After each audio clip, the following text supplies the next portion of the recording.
बच्चों, आज हम लोग बहुत ही इम्पोर्टेंट टॉपिक पढ़ रहे हैं।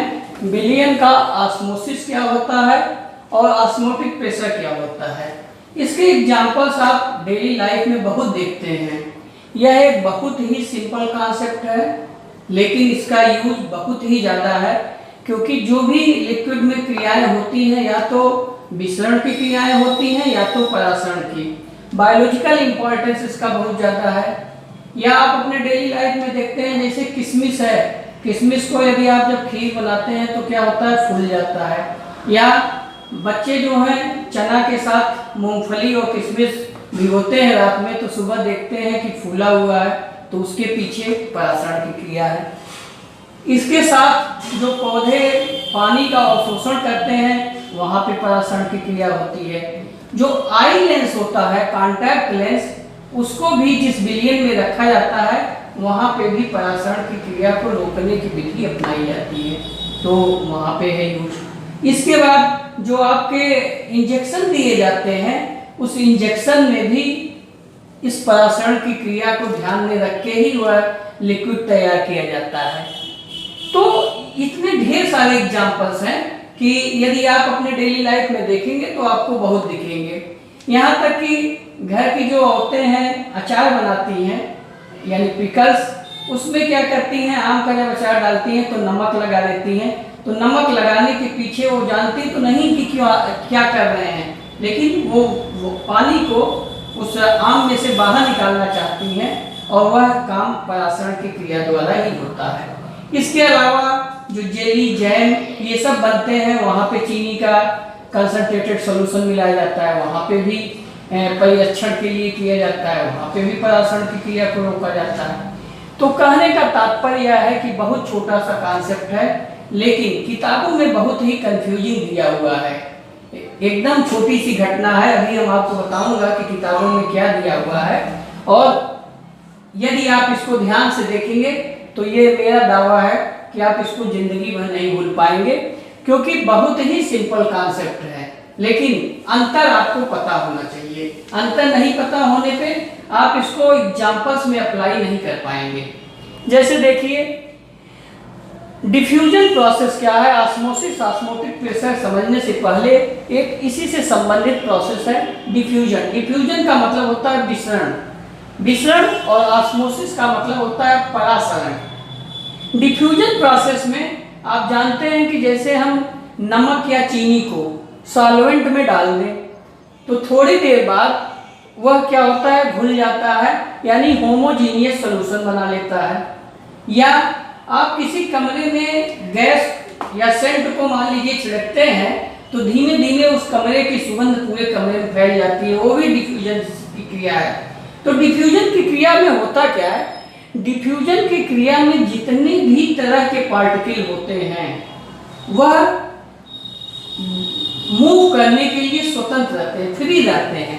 जैसे यहाँ पे चीनी के पार्टिकल एक है और यहाँ लिक्विड का एक पार्टिकल है, यानी दो अलग तरह के केमिकल पार्टिकल हैं। तो ये दोनों पार्टिकल कहीं पे भी उस पूरे रेंज में जाने के लिए स्वतंत्र हैं, और ये तब तक जाएंगे जब तक कि प्रत्येक जो आपका एटमॉस्फेयर है, वायुमंडल है, जिसमें ये आप क्रिया करा रहे हैं, समान न हो जाए।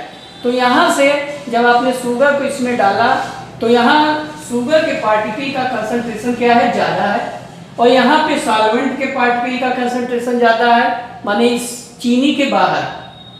तो सॉल्वेंट के पार्टिकल शुगर के पार्टिकल के अंदर आना चाहेंगे, और शुगर के पार्टिकल सॉल्वेंट के पार्टिकल के अंदर जाना चाहेंगे, और ये क्रिया इस प्रकार से होगी कि अंत में साम्य अवस्था की अवस्था में होमोजीनियस सॉल्यूशन बन जाएगा, यानी समांगी विलयन बन जाएगा, तब जाके ये क्रिया रुकेगी। तो पहला जो आपको हमने डिफिनेशन बताया, विसरण। विसरण वह क्रिया है जिसमें जितने भी टाइप के पार्टिकल हो, सॉल्यूट, सॉल्वेंट, यह हाई कंसंट्रेशन माने उच्च सांद्रता से निम्न सांद्रता की ओर स्वतंत्र रूप से जाते हैं, और ये क्रिया तब तक होती है जब तक कि होमोजेनिटी नहीं प्राप्त हो जाती, यानी एक कंसंट्रेशन नहीं प्राप्त हो जाता, समांगी विलयन नहीं बन जाता, तब तक ये क्रिया होती है। यहाँ पे आप देख रहे हैं कि कोई भी रुकावट नहीं है, कोई भी मेम्ब्रेन की आवश्यकता नहीं है। लेकिन यदि मान लीजिए आपने मेम्ब्रेन लगा ही दिया 2 बिलियन, अब हम ये एक केस हो गया, अब दूसरा केस देखिए। हम 2 इक्वल साइज के 2 बर्तन ले रहे हैं और बीच में एक सिंपल मेम्ब्रेन लगा दे रहे हैं। ऐसा मेम्ब्रेन लगा रहे हैं, सस्ता मेम्ब्रेन है, जिसमें सॉल्यूट के पार्टिकल भी जा सके और सॉल्वेंट के पार्टिकल भी जा सके, या किसी को रोक नहीं रहा है। तो आप देखेंगे कि थोड़े समय बाद इन दोनों का कंसंट्रेशन बराबर हो जाएगा। यहाँ जो सॉल्वेंट 0 कंसंट्रेशन है, कंसंट्रेशन का बेटा तात्पर्य होता है कि उसमें सॉल्यूट के पार्टिकल जो मिले रहते हैं उसी को हम कंसंट्रेशन यानी सांद्रता के पदों में नापते हैं। तो यहाँ पे सॉल्वेंट के साथ साथ सॉल्यूट भी है, तो इसलिए हमने सॉल्यूशन का कंसंट्रेशन C लिया, और यहाँ केवल सॉल्वेंट है यानी कोई भी सॉल्यूट नहीं है, तो कंसंट्रेशन 0। तो जब इसको हम मेम्ब्रेन द्वारा अलग कर देते हैं तो हम देखते हैं कि थोड़ी समय बाद, चूंकि ये किसी पार्टिकल को नहीं रोक रहा है, तो सॉल्यूट के पार्टिकल इधर आएंगे और सॉल्वेंट के पार्टिकल इधर जाएंगे, सॉल्वेंट के भी पार्टिकल इधर आएंगे, लेकिन नेट रिजल्टेंट आपको दिखेगा कि सॉल्वेंट के पार्टिकल इधर से इधर गए, सॉल्वेंट के पार्टिकल, और सॉल्यूट का पार्टिकल यदि ये है मान लीजिए, तो ये सॉल्यूट का पार्टिकल इधर आए, ये सॉल्यूट और ये सॉल्वेंट। तो सॉल्वेंट और सॉल्यूट दोनों के पार्टिकल एक दूसरे में जाने के लिए स्वतंत्र हैं, और ये क्रिया तब तक होगी जब तक कि दोनों बर्तनों की सांद्रता समान नहीं हो जाती। तो ये है डिफ्यूजन, ये है डिफ्यूजन। डिफ्यूजन के बाद आपका जो ये पात्र है,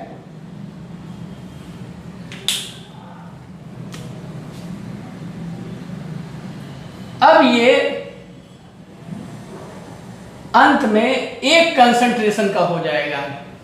इसकी सांद्रता क्या हो जाएगी, यहाँ पे भी सॉल्यूट के पार्टिकल हो जाएंगे, इधर भी सॉल्यूट के पार्टिकल हो जाएंगे, यानी इन दोनों की सांद्रता 0 और C है। तो बाद में यदि वॉल्यूम सेम है तो इन दोनों की क्या हो जाएगी, सेम हो जाएगी। दोनों की सांद्रता सेम यानी इक्वल हो जाएगी। उसी प्रकार से मान लीजिए अब हम सॉल्वेंट न लेके 2 सॉल्यूशन लेते हैं। एक सॉल्यूशन एक पात्र में लिए जिसका कंसंट्रेशन C1 है और दूसरा कंसंट्रेशन C2 है, अर्थात इसमें सॉल्वेंट के भी पार्टिकल हैं, सॉल्यूट के भी हैं, इसमें भी सॉल्वेंट और सॉल्यूट दोनों के पार्टिकल हैं, और ये सस्ता सा मेम्ब्रेन है जिसमें कि दोनों कण आर पार हो जाते हैं। तो आप देखेंगे थोड़े समय बाद डिफ्यूजन की प्रक्रिया द्वारा सॉल्यूट और सॉल्वेंट के पार्टिकल दोनों बर्तन में चले जाएंगे, और ये तब तक क्रिया होगी जब तक कि दोनों का कंसंट्रेशन सेम नहीं हो जाता। यानी अगर सेम बर्तन है तो दोनों का कंसंट्रेशन अंत में C1 + C2/2 हो जाएगा, एवरेज हो जाएगा। और यहाँ यदि आप कंसंट्रेशन देखना चाहें तो 0 + C/2 यानी प्रत्येक का बाद में C/2 हो जाएगा, और यहाँ पे क्या हो जाएगा, C1 + C2/2। तो ये हो गया आपका।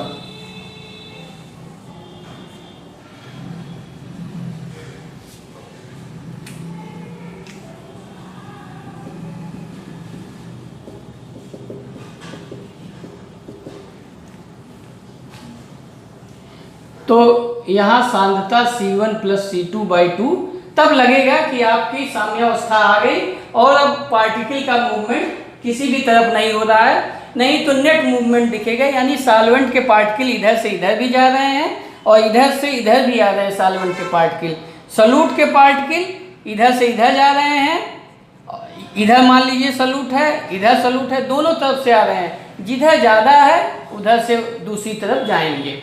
उसी प्रकार से सॉल्वेंट के पार्टिकल इधर से इधर भी जा रहे हैं, इधर से इधर भी आ रहे हैं, लेकिन नेट रिजल्टेंट जिधर सॉल्वेंट के पार्टिकल ज़्यादा होंगे उधर से दूसरी तरफ आपको दिखेगा। अब आइए दूसरी जो क्रिया है जो कि है ऑस्मोसिस, परासरण की क्रिया में बेटा ये जो हमने मेम्ब्रेन लिया, अब हम ये मेम्ब्रेन हम स्पेशल टाइप का लेते हैं। इस मेम्ब्रेन की ये खासियत होती है कि जिस प्रकार से आप पंप में हवा भरते हैं तो वन वे होता है, यानी एक तरफ हवा जाती है दूसरी तरफ से निकल नहीं पाती। उसी प्रकार से हम इस प्रकार से मेम्ब्रेन लगाते हैं, उसकी साइज इतनी छोटी कर देते हैं, स्मॉल कर देते हैं कि यह केवल मॉलिक्यूलर साइज के पार्टिकल को आने जाने देता है।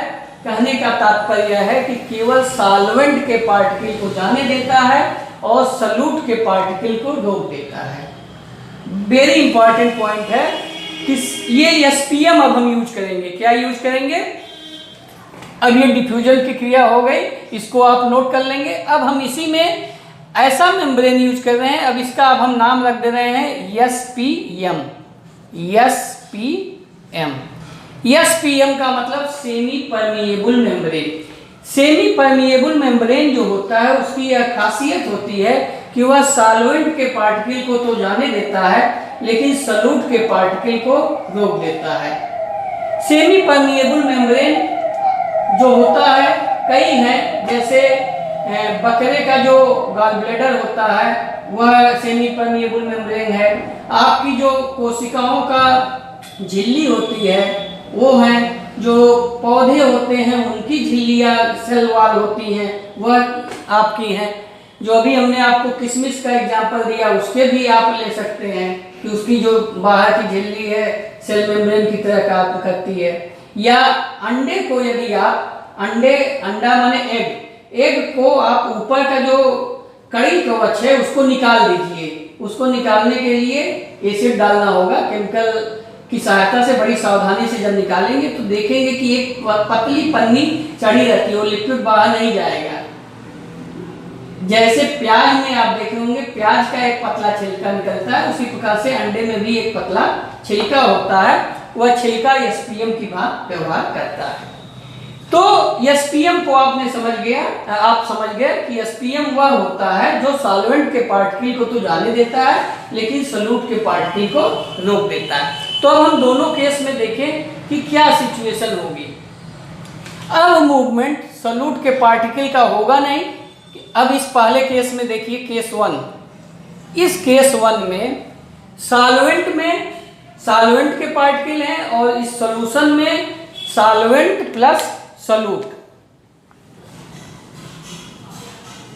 Solvent plus solute. तो इस सॉल्यूट के पार्टिकल को नहीं जाने देगा, लेकिन जो सॉल्वेंट के पार्टिकल हैं वो जाएंगे, इधर से भी जो सॉल्वेंट के पार्टिकल हैं वो जाएंगे। तो जो ऑस्मोसिस की प्रक्रिया है उसमें केवल इतना ही अंतर है कि सॉल्यूट के पार्टिकल रुक जाते हैं, सॉल्वेंट के पार्टिकल दोनों तरफ जाने के लिए स्वतंत्र हैं। लेकिन जिधर के पार्टिकल ज्यादा होंगे वह आपको नेट रिजल्टेंट में दिखेगा। चूंकि सॉल्वेंट के पार्टिकल इस पहले पात्र में ज्यादा होंगे, इस पात्र में सॉल्वेंट के पार्टिकल कम होंगे, तो अगर इधर से मान लो पैदल सेना है और 1000 पार्टिकल इधर से सॉल्वेंट के चले और इधर से सॉल्वेंट के पार्टिकल 500 आ रहे हैं, तो आप देखेंगे कि ये बराबर करना चाह रहा है सॉल्वेंट के पार्टिकल, तो इधर से इधर की ओर क्या होगा, अंदर की ओर प्रवेश करेगा। तो आपको लगेगा कि सॉल्वेंट से सॉल्यूशन की तरफ पार्टिकल जा रहे हैं।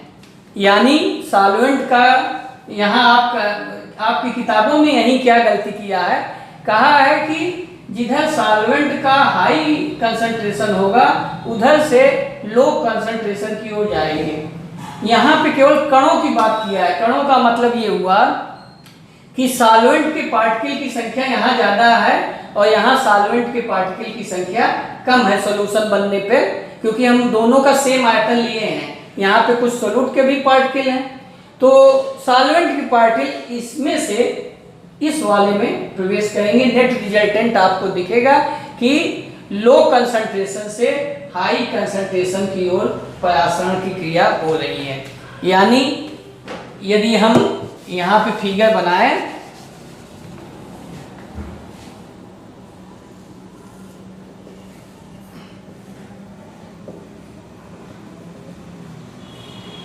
तो नेट रिजल्टेंट इधर से सॉल्वेंट के पार्ट के इधर से आ रहे हैं, ये सॉल्वेंट और ये है सॉल्यूशन। तो आपको ये दिखेगा कि इस एसपीएम से नेट रिजल्टेंट इधर से है, यानी पार्टिकल किधर से जा रहे हैं, लो कंसंट्रेशन से हाई कंसंट्रेशन की तरफ। यानी हमेशा परासरण की क्रिया, यदि आप कंसंट्रेशन को सॉल्यूट के टर्म में ले रहे हैं तो जिधर निम्न सांद्रता होगी, निम्न सांद्रता से उच्च सांद्रता की तरफ विलायक के कणों का एसपीएम के द्वारा सेमी परमिएबल मेम्ब्रेन के से पास होकर जाने की क्रिया ही परासरण की क्रिया कही जाती है। इसी प्रकार से यदि आपने सॉल्वेंट न लेके विलयन ले लिया, सॉल्यूशन C1 C2, तो निश्चित है किसी न किसी का कंसंट्रेशन, मान लीजिए C1 का कंसंट्रेशन ज़्यादा है C2 से। यदि दोनों बराबर होंगे तो परासरण की क्रिया नहीं होगी, पहली बात समझ लीजिए। यदि इन दोनों का कंसंट्रेशन समान होगा तो परासरण की क्रिया नहीं होगी। यदि C1 ज़्यादा है C2 से, इसका मतलब ये हुआ कि इसमें सॉल्वेंट के पार्टिकल इसकी तुलना में कम है, तो परासरण की क्रिया नेट जो होगी इस C2 से C1 की तरफ होगा, C2 से C1 की तरफ। क्यों? क्योंकि C2 का कंसंट्रेशन क्या है, कम है। तो परासरण क्या है, इसको आप नोट कर लीजिए कि परासरण वह क्रिया है जिसमें विलायक के कण निम्न सांद्रता से उच्च सांद्रता की तरफ अर्धपारगम्य झिल्ली में प्रवेश करते हैं। उस क्रिया को हम क्या कहते हैं, परासरण। तो ये आपको क्लियर हो गया होगा कि परासरण और विसरण में क्या अंतर है। ये भी आपको क्लियर हो गया होगा कि परासरण और विसरण में कोई भी अंतर नहीं है, केवल एकमात्र अंतर है कि विसरण की क्रिया में आपको सेमी परमिएबल मेम्ब्रेन की आवश्यकता नहीं है। तो जब सेमी परमिएबल मेम्ब्रेन नहीं है तो इसमें जितने भी टाइप के पार्टिकल होंगे सब फ्री फ्लो होंगे, यानी हर तरफ जाने के लिए स्वतंत्र होंगे, जबकि एसपीएम में केवल सॉल्वेंट के पार्टिकल फ्री फ्लो होने के लिए स्वतंत्र होंगे। और जो इसमें कॉन्सेप्ट है वही इसमें कॉन्सेप्ट है। इसमें क्या है कि उच्च सांद्रता से निम्न सांद्रता की ओर पार्टिकल जाते हैं, तो यहाँ पे भी वही है।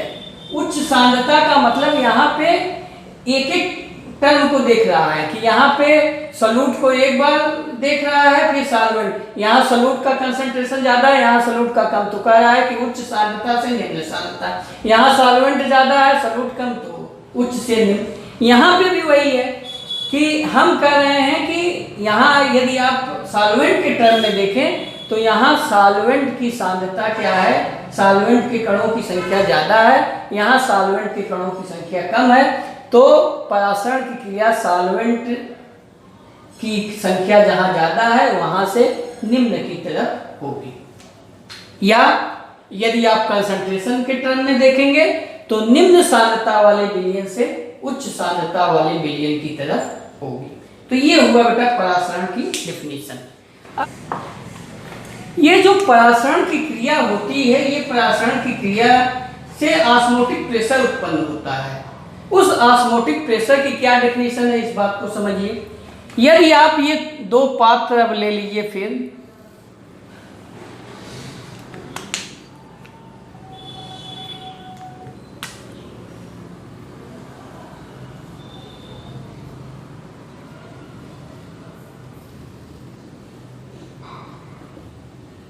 यहां एक पिस्टन लगा दीजिए, यहां दोनों तरफ पिस्टन है और इसमें आप ले लीजिए सॉल्वेंट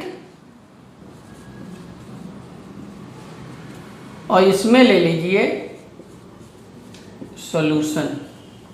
तो अब हम दो प्रकार का यहाँ लिक्विड ले लिए, या तो सॉल्वेंट कहिए या तो यहीं पे आप C1 और C2 भी ले सकते हैं, लेकिन हम बिल्कुल सॉल्वेंट और सॉल्यूशन ले रहे हैं ताकि आप में दिक्कत ना हो। इस सॉल्यूशन का कंसंट्रेशन मान लीजिए C है, अगर यहाँ कंसंट्रेशन देखेंगे तो 0 है क्योंकि इसमें सॉल्यूट पार्टिकल नहीं है। जब आप थोड़ी देर बाद देखेंगे ये शुरुआत में आपने इक्वल वॉल्यूम का दोनों चीज़ ले लिया और इक्वल आयतन का विलयन भी ले लिया और इक्वल आयतन का सॉल्वेंट भी ले लिया। ये आपका एसपीएम है।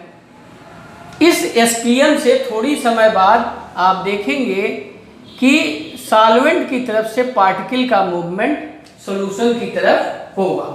सॉल्वेंट की तरफ से सॉल्यूशन की तरफ पार्टिकल का मूवमेंट नेट मूवमेंट होगा, तो इधर से भी सॉल्वेंट के पार्टिकल का, लेकिन आपको दिखेगा कि सॉल्वेंट से सॉल्यूशन की तरफ हुआ, जिसकी वजह से चूंकि हमने कहा कि इन दोनों पे समान प्रेशर है। मान लीजिए P है, P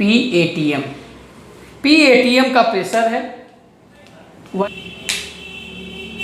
थोड़ी देर बाद आप देखेंगे कि यह जो पिस्टन है यह ऊपर की ओर खिसक गया।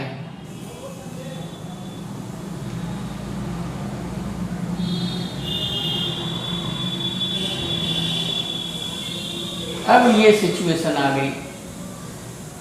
पहले यहाँ था पिस्टन और आपका इसमें पिस्टन यहीं पे है और यहाँ पे पिस्टन यहाँ चला गया। सॉल्वेंट के पार्टिकल इधर से इधर प्रवेश किए और पिस्टन को ऊपर लेते गए।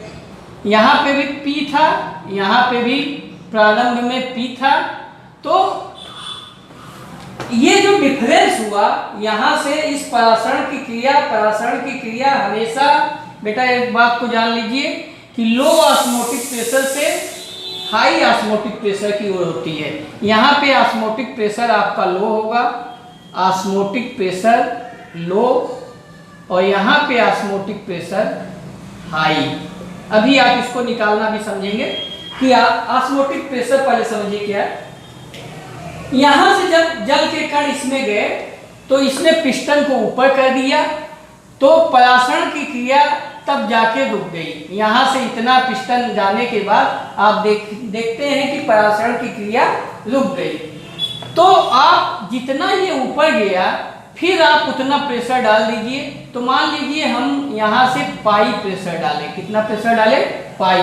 तो पाई प्रेशर डाले तो पुनः ये अपने ओरिजिनल स्थिति में आ गया। तो इसका मतलब ये हुआ कि इस विलयन का प्रेशर इस विलयन की तुलना में ज्यादा था। क्यों? तो जब ज्यादा था तो लो प्रेशर से हाई प्रेशर की ओर विलायक के कण गए, और जब आप उतना प्रेशर ज्यादा डाल देते हैं तो पुनः परासरण की क्रिया रुक जाती है। यानी पाई प्रेशर, यानी ये परासरण की क्रिया तब तक होगी जब तक कि इन दोनों विलयन के प्रेशर में, ऑस्मोटिक प्रेशर में डिफरेंस है। जब ये डिफरेंस विलायक ने पूरा कर लिया तो ये परासरण की क्रिया रुक गई। यदि आप चाहें कि पुनः ओरिजिनल स्थिति में आ जाए, प्रारंभिक स्थिति में, तो आपको इतना अतिरिक्त प्रेशर लगाना होगा। किधर लगाना होगा? सॉल्यूशन साइड में। किधर लगाना होगा? Solution side. ये सॉल्वेंट है। तो परासरण दाब की परिभाषा यही है कि विलयन पर लगाया गया वह अतिरिक्त न्यूनतम दाब जिससे कि परासरण की क्रिया रुक जाए, उसको हम कहते हैं परासरण दाब। बहुत ही सिंपल है कि परासरण दाब वह दाब होता है जो विलयन पे लगाया जाता है, और विलयन पे न्यूनतम दाब जो कि परासरण की क्रिया को रोकते। तो इस प्रकार से परासरण दाब की आपकी डेफिनेशन हो गई। एक डेफिनेशन हाइड्रोस्टैटिक प्रेशर के रूप में भी नापी जाती है, द्रवस्थैतिक दाब के रूप में। उसको भी आप समझ सकते हैं चित्र द्वारा। जैसे मान लीजिए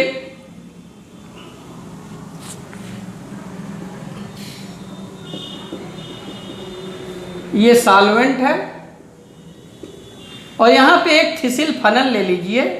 इस थिसिल फनल के जो अंतिम सिरा है यहाँ पे आप एसपीएम लगा दीजिए। ये है आपका एसपीएम, सेमी परमिएबल मेम्ब्रेन, और इसके अंदर जो आपने है समान लेवल तक विलयन भर दिया। इसके अंदर सॉल्यूशन है और यहाँ पे सॉल्वेंट। ये क्या है? सॉल्यूशन, और ये क्या है? सॉल्वेंट। यहाँ लिखा गया है। तो ये आप देखेंगे कि थोड़ी देर बाद सॉल्वेंट के पार्टिकल इसमें ऊपर की ओर चढ़ते चले जाते हैं और ये यहाँ तक आ गया। सॉल्वेंट के पार्टिकल इसमें चढ़ गए और ये थोड़ी देर बाद इसकी ऊंचाई यहाँ आ गई। ये मान लीजिए H है, तो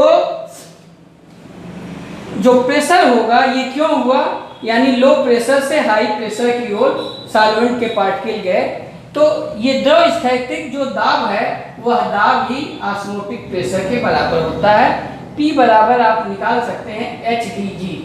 यद्यपि दोनों अलग अलग चीजें हैं, ऑस्मोटिक प्रेशर अलग है, द्रव स्थैतिक दाब। द्रव स्थैतिक दाब का मतलब द्रव के बहने के कारण जो नली पे दबाव पड़ता है उसको हम कहते हैं द्रव स्थैतिक दाब। इसके बाद अब आइए मैथमेटिकली क्या होता है ऑस्मोटिक प्रेशर, जिससे कि आप तुरंत ही निकाल लेंगे कि किस विलयन का ऑस्मोटिक प्रेशर कम है, किस विलयन का ऑस्मोटिक प्रेशर ज्यादा है। आप जानते हैं गैस इक्वेशन, गैस इक्वेशन जो आइडियल गैस इक्वेशन है PV बराबर है nRT।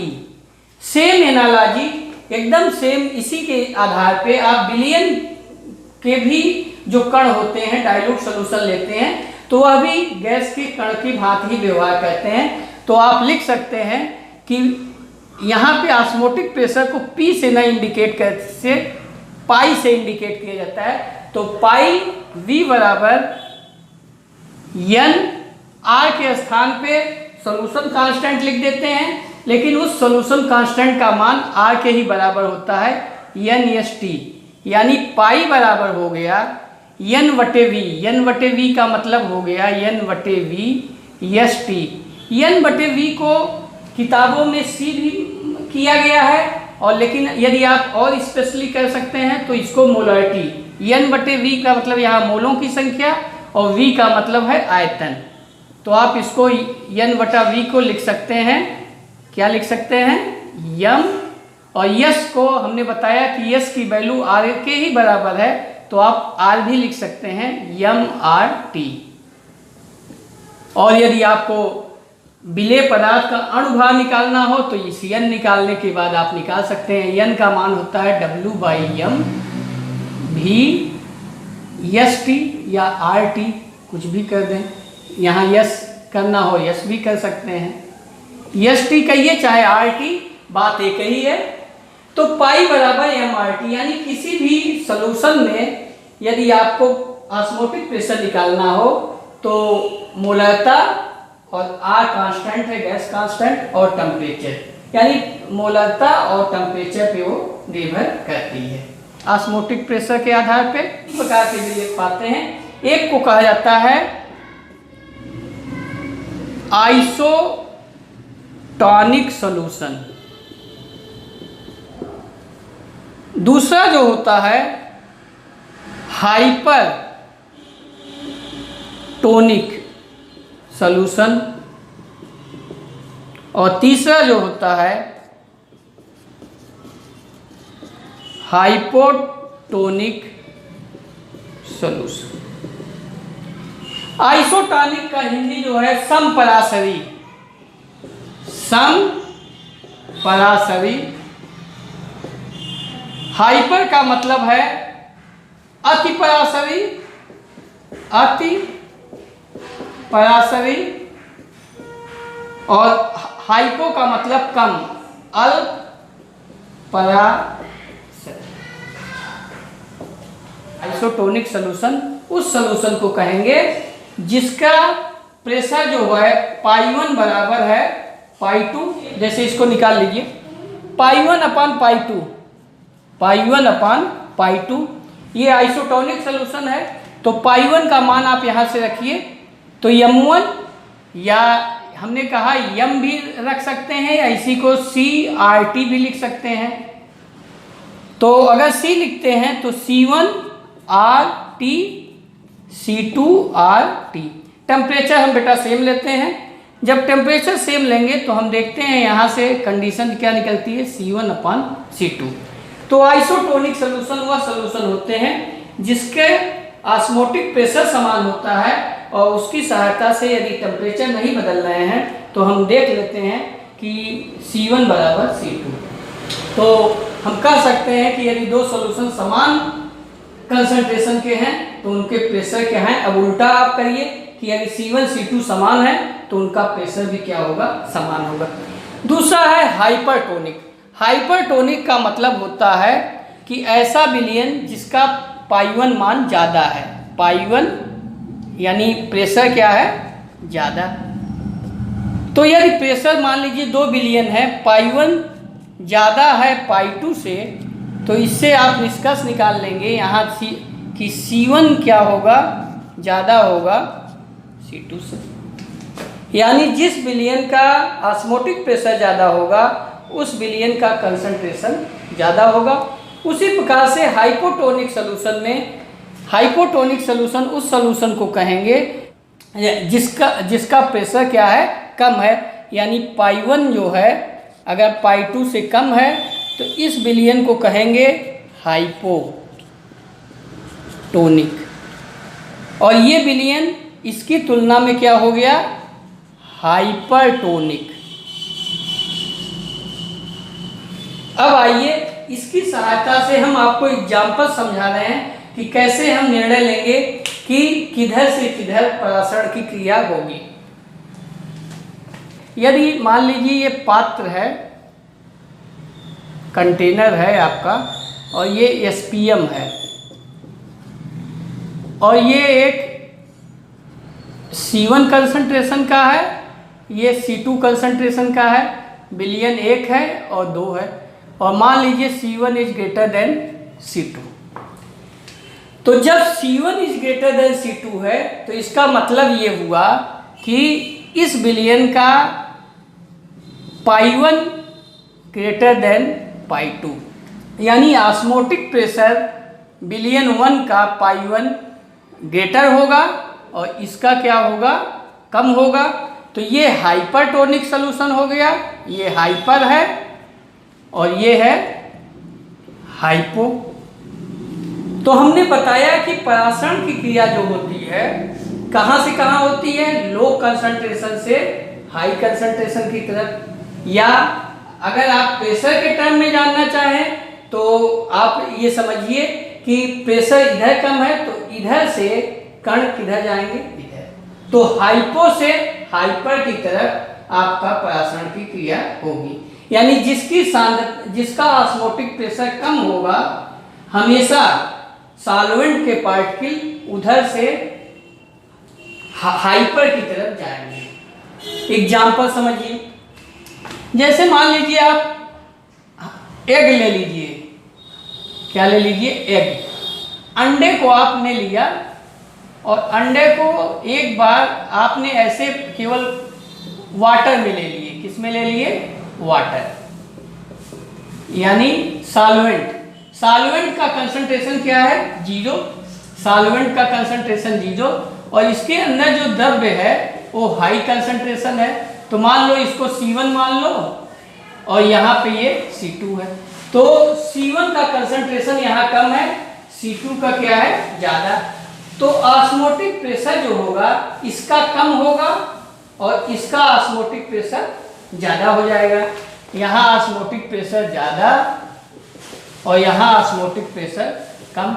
तो हमने कहा कि हमेशा विलायक के कण कम ऑस्मोटिक प्रेशर से ज़्यादा ऑस्मोटिक प्रेशर में प्रवेश करेंगे तो यहाँ से इसमें प्रवेश कर जाएगा। तो जब इसमें प्रवेश करेगा तो अंडा आपका क्या हो जाएगा, स्वेल हो जाएगा, फूल जाएगा। लेकिन यदि आप उल्टा कर दीजिए कंसंट्रेशन, या इसमें नमक डाल के अंदर वाले कंसंट्रेशन से बढ़ा दीजिए, तो यदि आप कंसंट्रेशन बढ़ा देंगे तो आपका अंडा क्या हो जाएगा, सिकुड़ जाएगा। ऐसा यदि आप जैसे अंगूर है, ग्रेप्स को यदि आप नमक के विलयन में डाल दीजिए तो थोड़ी देर बाद क्या हो जाएगा, पिचक जाएगा। और यदि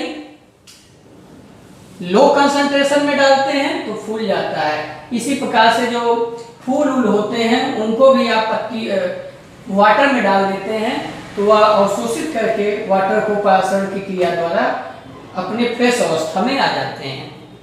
तो इस प्रकार, या आप पौधों में देखिए, पौधों में परासरण की क्रिया कैसे होती है।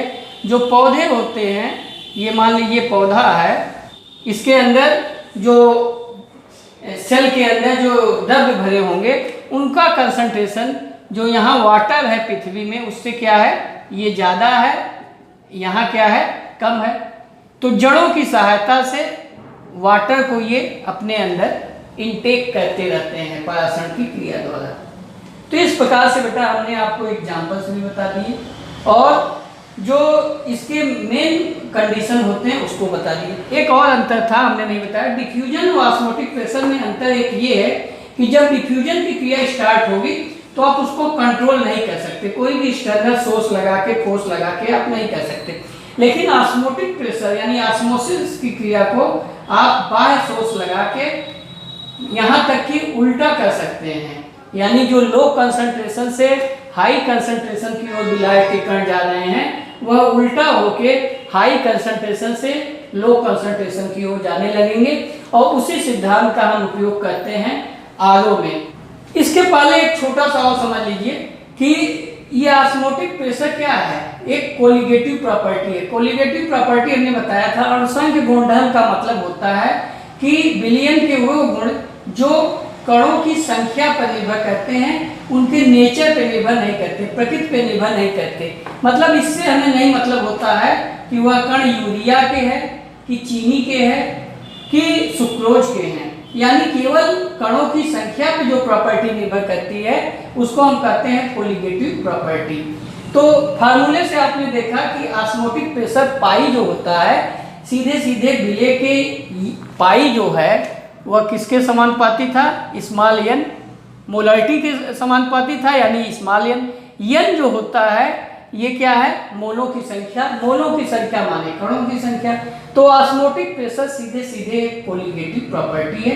उसी प्रकार से एक कोलिगेटिव प्रॉपर्टी आपको हमने relative closing of vapour pressure बता चुके हैं। इसके बाद दो कोलिगेटिव प्रॉपर्टी और बची है कि एलिवेशन ऑफ बॉइलिंग पॉइंट और डिप्रेशन ऑफ फ्रीजिंग पॉइंट। तो एक अब इसमें अंतिम पॉइंट जो है रिवर्स ऑस्मोसिस क्या है, आरओ एंड जल का शुद्धिकरण, purification of water, purification of water. इसकी सहायता से सी वाटर, समुद्री जल का आप क्या कहते हैं, शुद्धिकरण करते हैं। उस क्रिया को कहा जाता है डीसेलिनाइजेशन, डीलौरीकरण। इसमें हम जो केमिस्ट्री है बस उतना ही बताना चाहेंगे आपको। इसमें हम कहते क्या है, मान लीजिए ये बीच में ये सेमी परमिएबल मेम्ब्रेन है और यहाँ मान लीजिए आपने समुद्री जल ले लिया और इधर आपका है ये शुद्ध जल, इसको आप टैप वाटर द्वारा बाहर निकाल रहे हैं और यहाँ पे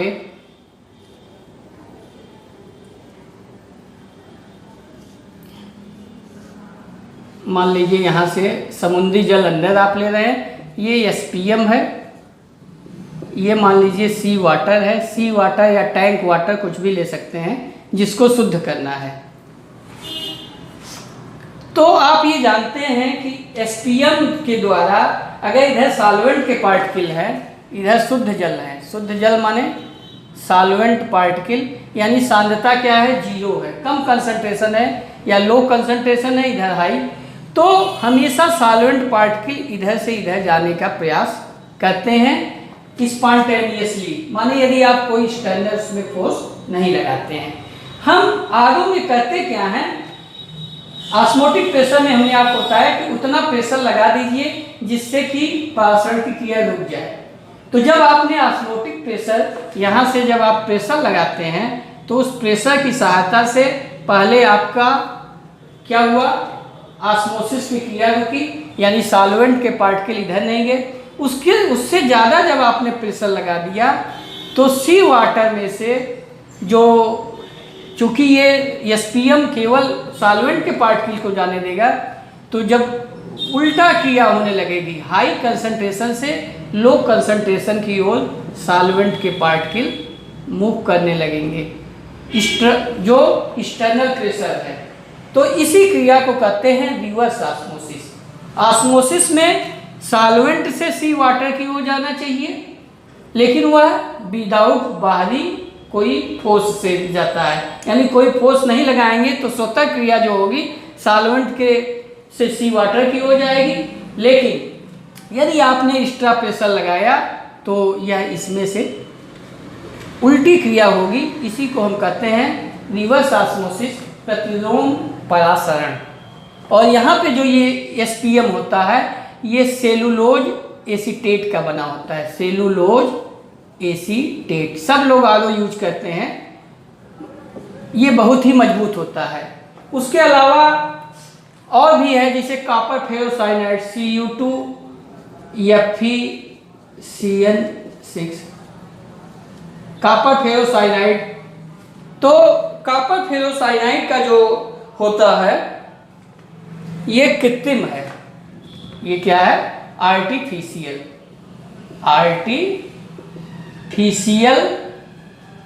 SPM है, सेमी परमिएबल मेम्ब्रेन जो है आर्टिफिशियल है।